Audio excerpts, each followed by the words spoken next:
एक गांव में एक मूर्तिकार रहता था। वो काफ़ी खूबसूरत मूर्तियां भी बनाया करता था और इस काम से वह अच्छा खासा पैसा भी कमा लेता था।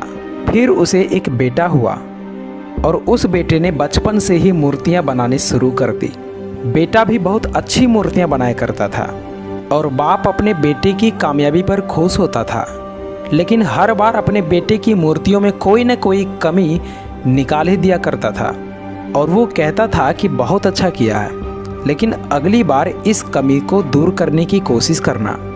बेटा भी कोई शिकायत नहीं करता था।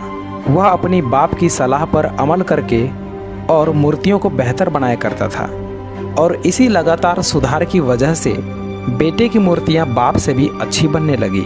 और ऐसा टाइम भी आया कि लोग बेटे की मूर्तियों को बहुत पैसा देकर खरीदने लगे, जबकि बाप की मूर्तियां उसकी पहली वाली कीमत पर ही बिकती थी।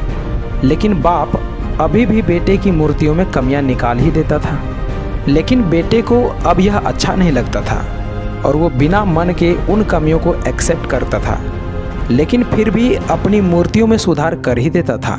एक टाइम ऐसा भी आया जब बेटे के सब्र ने जवाब दे दिया और बाप जब कमियां निकाल रहा था तो बेटा बोला कि पिताजी, आप तो ऐसे कहते हैं जैसे आप बहुत बड़े मूर्तिकार हो। अगर आपको इतनी ही समझ होती तो आपकी मूर्तियां कम कीमत में नहीं बिकती। मुझे नहीं लगता कि आपकी सलाह लेने की मुझे ज़रूरत है। मेरी मूर्तियां परफेक्ट हैं। फिर बाप ने बेटे की यह बात सुनी तो उसने बेटे को सलाह देना, उसकी मूर्तियों में कमियां निकालना बंद कर दिया। कुछ महीने तो बेटा खुश रहा, लेकिन फिर उसने नोटिस किया कि लोग अब उनकी मूर्तियों की तारीफ नहीं करते जितने पहले किया करते थे और उसकी मूर्तियों के दाम बढ़ना भी बंद हो गया था। शुरू में तो बेटे को कुछ समझ नहीं आया, लेकिन फिर वह अपने बाप के पास गया और उसे इस समस्या के बारे में बताया। बाप ने बेटे को बहुत शांति से सुना, जैसा कि उसे पहले से ही पता था कि एक दिन ऐसा भी आएगा। बेटे ने भी इस बात को नोटिस किया और उसने पूछा कि पिताजी, आप जानते थे कि मेरे साथ ऐसा होने वाला है?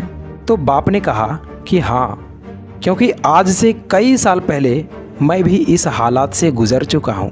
फिर बेटे ने सवाल किया, तो पिताजी, फिर आपने मुझे समझाया क्यों नहीं? तो बाप ने जवाब दिया, क्योंकि तुम समझना ही नहीं चाहते थे। मैं जानता हूँ कि तुम्हारे जितनी अच्छी मूर्तियाँ मैं नहीं बनाता। ये भी हो सकता है कि मूर्तियों के बारे में मेरी सलाह गलत हो और ऐसा भी नहीं है कि मेरी सलाह की वजह से कभी तुम्हारी मूर्तियाँ बेहतर बनी हो, लेकिन जब मैं तुम्हारी मूर्तियों में कमियाँ दिखाता था तब तुम अपनी बनाई मूर्तियों से सेटिस्फाई नहीं होते थे और तुम खुद को बेहतर करने की कोशिश करते थे और वही बेहतर होने की कोशिश तुम्हारी कामयाबी का कारण था। लेकिन जिस दिन तुम अपने काम से सेटिस्फाई हो गए और तुमने यह भी मान लिया कि अब मुझ में और बेहतर होने की गुंजाइश ही नहीं है, तो तुम्हारी ग्रोथ भी रुक गई और लोग हमेशा तुमसे बेहतर की उम्मीद करते हैं और यही कारण है कि अब तुम्हारी मूर्तियों के लिए तुम्हारी तारीफ नहीं होती है और ना ही उसके लिए तुम्हें ज़्यादा पैसे मिलते हैं। इतना बात सुनकर बेटा थोड़ा देर चुप रहा।